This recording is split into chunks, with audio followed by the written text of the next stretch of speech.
যে এই তারেক রহমানের সরকার গত 5 মাস ধরে নির্বাচিত হয়েছে একের পর এক জনগণের সাথে দেওয়া ওয়াদা ভঙ্গ করছে। তারা প্রথম ওয়াদা ভঙ্গ করেছে গণভোটের গণরায় অনুসারে সংবিধান সংস্কার পরিষদ গঠন না করে। গণভোটে যে ওয়াদা তারা দিয়েছিল জুলাই সনদের পক্ষে, সেই জুলাই সনদ তারা এখনো বাস্তবায়ন করে নাই। অন্যদিকে আমরা দেখছি জনগণের যে মৌলিক চাহিদা গ্যাস, বিদ্যুৎ, পানি ইত্যাদির সংকট, কৃত্রিম সংকট তৈরি করেছে এই সরকার। নিজেদের ভাগ বাটোয়ারার জন্য সিন্ডিকেটের সাথে হাত মিলিয়ে কৃত্রিম গ্যাস সংকট করে তারা গ্যাসের দাম বাড়ানোর পায়তারা করছে। আমরা আজকে সচিবালয়ে এসেছি, সরকারের এই পায়তারা আমরা যে কোনো মূল্যে রুখে দিব ইনশাআল্লাহ। এবং এই সরকার কর্মসংস্থান নিশ্চিত করতে পারে নাই। সবজির দাম কয়েক গুণ বেড়েছে, বাজারে গেলে মানুষ খালি হাতে ফেরত আসতে হয়। জুলাই গণঅভ্যুত্থানে আমরা অংশ নিয়েছিলাম, রাজনৈতিক সংস্কার হবে, অর্থনৈতিক লুটপাট বন্ধ হবে, কিন্তু বন্ধুগণ সিএনজি স্ট্যান্ডে, বাস স্ট্যান্ডে চাঁদা আগের থেকে 3 গুণ বেশি দেওয়া লাগে। আপনি ব্যবসায়ীদেরকে জিজ্ঞেস করুন, আগের থেকে দ্বিগুণ বেশি তাদেরকে চাঁদা দিতে হয়।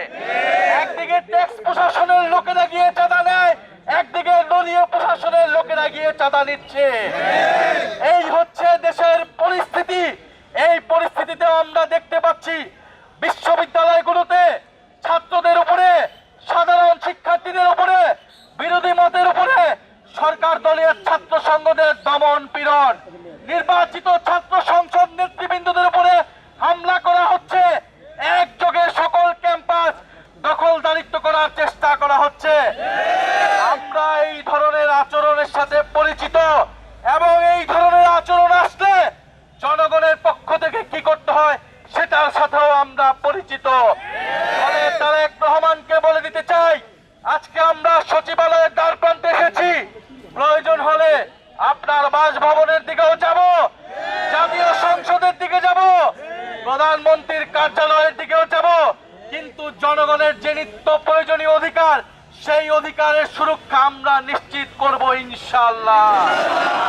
আজকে আমরা হুঁশিয়ারি দিতে এসেছি, গ্যাসের দাম যদি 1 টাকাও বৃদ্ধি করা হয়, 1 টাকাও, আপনি এই সরকার চালাতে পারবেন না। প্রতিশ্রুতি দিয়েছিলেন বিদ্যুতের দাম বাড়াবেন না, আপনি কেন বিদ্যুতের দাম বাড়িয়েছেন?